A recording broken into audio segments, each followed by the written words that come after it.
Howdy, and welcome back to the SinglenessVlog. I'm Chuck. I'm going to be guest hosting today, mostly talking about singleness from a guy's perspective, and especially one who's doing that within a Christian context. And the irony is totally not lost, because outside of you, there's actually a wedding going on, which is awesome.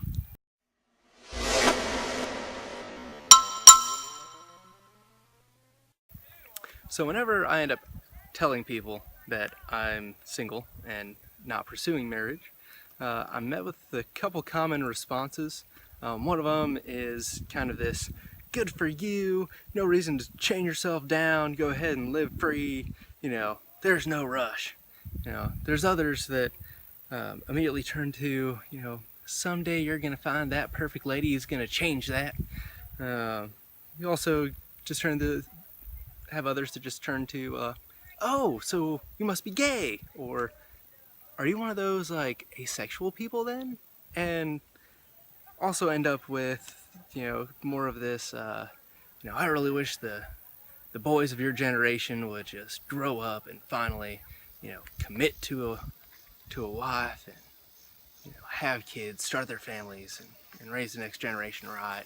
I'm kind of tired of all this, child's play. And in all these responses, I know that most people aren't meaning any harm or to be offensive or abrasive. However, they are. I don't commonly end up with the response of, oh, congratulations, you're pursuing a single life for Christ, and that's a great thing. I wonder how we can help you and put you to work. It just doesn't often happen. Let's kind of break down why each one. And so for those that are responding with, don't tie yourself down, really not encouraging, because if you were someone who's staying single just to pursue multiple romantic or sexual relationships, you're doing it wrong. That's not healthy. It's never shown to be healthy. So really not something that other people should be promoting. Also, if you're somebody who is not single and you're presenting marriage in this light of, oh, my wife is chaining me down, the old ball and chain, you either need your eyes checked because you're not seeing your wife right, or you really need to dig in and work on your marriage to make sure that you're making her the force that God means her to be, and not some sort of, just restriction and, hindrance to you. The second group telling me that someday I'm going to find somebody, that really, it fits well in the imagination that we have, of kind of these fairy tale stories and a lot of people's personal experience. However, what that's doing at the moment is really just saying that my pursuit to, stay single and pursue other things other than marriage is not as important or not as valid. At the same time, it's not just, my current pursuit and, saying that it's not worthwhile, but, you're also insulting, everyone that I've been in past relationships with. Singleness and sexuality are not equal.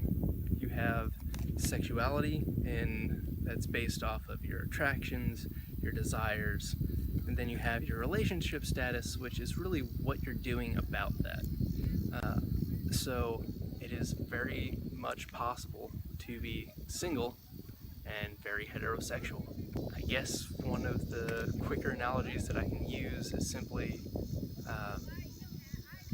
I like and want to take care of my body and to be healthy and steward those resources well. I would also love to have a diet that just consisted of bacon, maple syrup, and rum. Both are very strong desires. They are things that, I very much enjoy and can crave and whatever else, but they are mutually exclusive, and they're conflicting. So I have to choose one or the other. And this fourth group kind of have this challenge that marriage in some way equals maturity. There is strong ties, and yes, people should be rather mature before they end up entering marriage, and it is a very maturing, good decision, whatever else. But it's also not essential, and trying to guilt trip people into marriage as a societal goal is also just not beneficial. Disrespects my entire position within the community. Marriage does not equal maturity. You can be very mature, wise, and grow without marriage.